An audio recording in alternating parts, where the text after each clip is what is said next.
Enzo Recto, kalaban ang katiwalian at kasinungalingan, kakampi sa katotohanan at kabutihan. Mga kabunyog, may ifinail na resolution ang minorya ng Senado sa pangunguna ng Senate Minority Floor Leader na si Alan Peter Cayetano. Ano ba itong kanilang ifinail na resolution? Ang ifinail nilang resolution,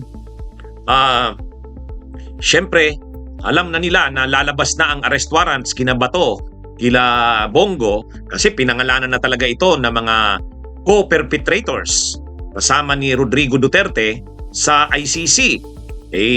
Alam na nila na pag lumabas ang arrest warrant ng ICC, magko-cooperate ang gobyerno ng Pilipinas.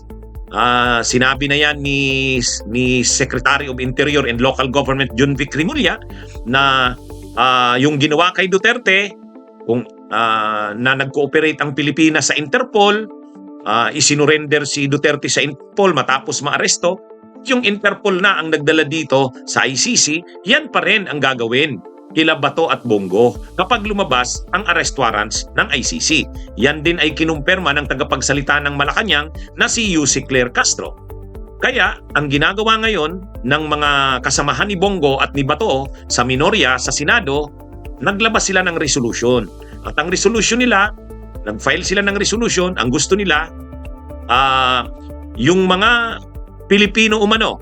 Siyempre, hindi naman nila sasabihin doon na para kay Bongo yon at kay Bato. Sabihin nila, sino mang Pilipino na may warrant of arrest sa mga kasong crimes against humanity, war crimes, genocide, mga violations ng international humanitarian law, at kapag sila inuusig o pinoprosecute o may kaso na sa ibang sa international court or tribunal o sa ibang bansa, ang kaso nila ay violations ng international humanitarian law, hindi sila pwedeng isurrender kaagad sa Interpol man o sa International Criminal Court o Tribunal. Ang gusto nitong mga senador ng minorya, idaan muna daw sa legal na ay sa korte ng Pilipinas. Yun ang kanilang resolution. At gusto ng minorya, yung kanilang resolution na final ay i-adapt ng buong Senado. Mangyayari nito, magiging na siyang sense of the Senate. Yun ang gustong mangyari ng mga senador ng minorya.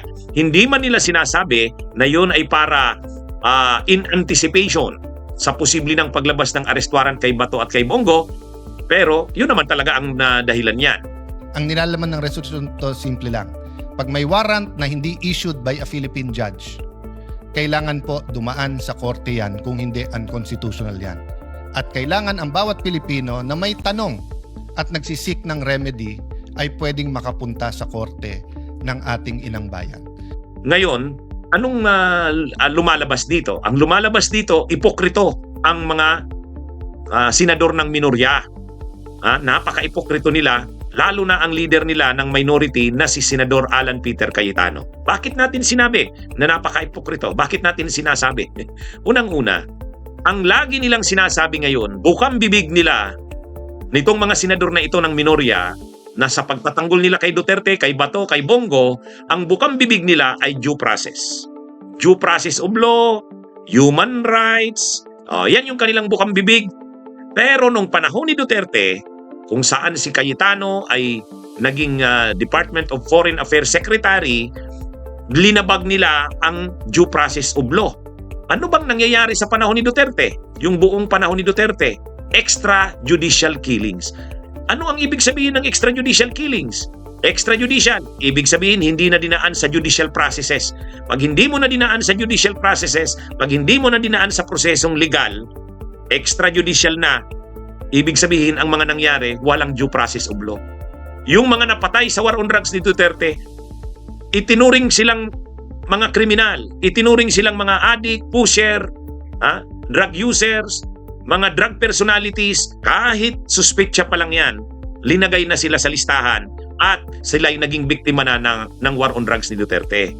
Kahit sinasabi pa nila, Attorney Kaufman, kukunti lang naman ang napatay. Kukunti ba yung 6,000 na tinatanggap ng pulis, yun daw ang mga napatay sa operations?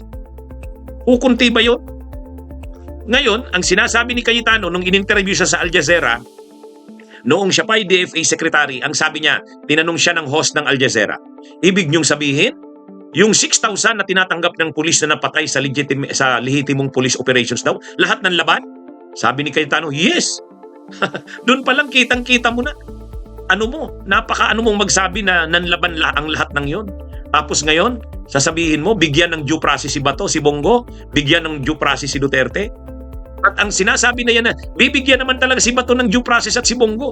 Bibigyan naman talaga si Duterte ng due process. At in fact, binibigyan na nga ng due process. Sobra-sobra na nga ang due process na binibigay kay Duterte. Grabe na yung delaying tactics ni Torny Kaufman. Pero pinagbibigyan dahil due process yan. Pero yung due process na yan, pinagkait yan sa mga biktima ng war on drugs. Anong ibig sabihin yan?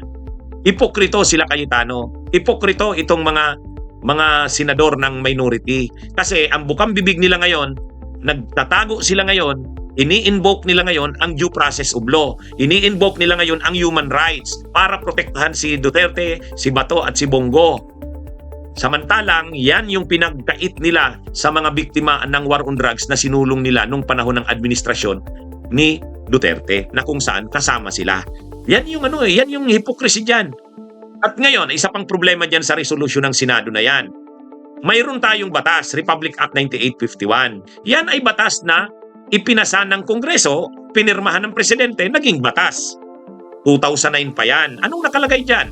Ang nakalagay dyan, kapag may mga violations ng international law, halimbawa, international humanitarian law tulad ng genocide, crimes against humanity, war crimes, mga mass murders, yan ay nakumit ng isang Filipino citizen at yan ay, o kaya nakumit yan ng foreign national na nasa Pilipinas, pwedeng isurrender or i-extradite. O, yun ang options. Nakalagay yan sa Section 17 ng Republic Act 9851.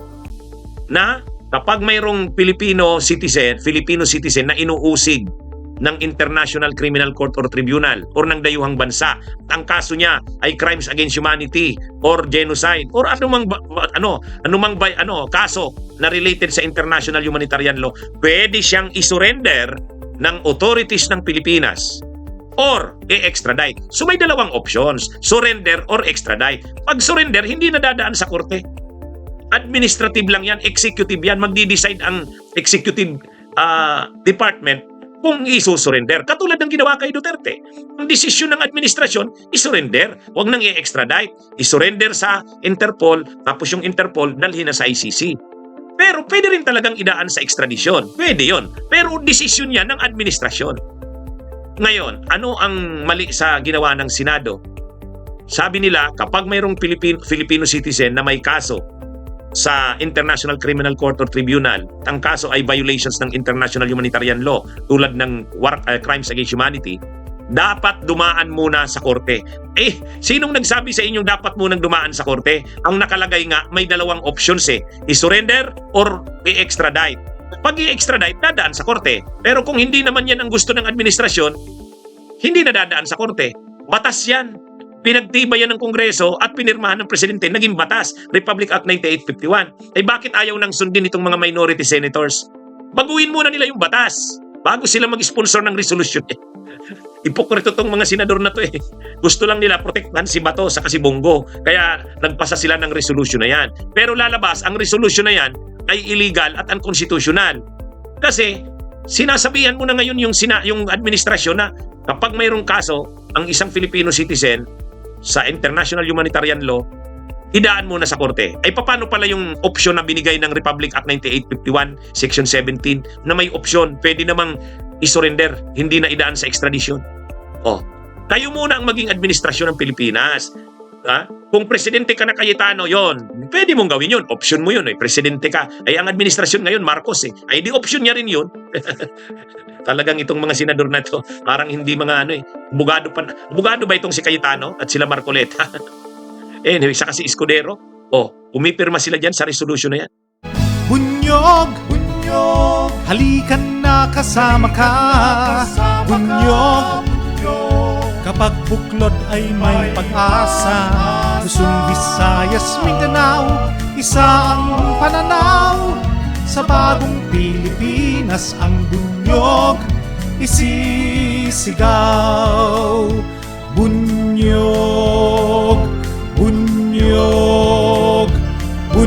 Diyos.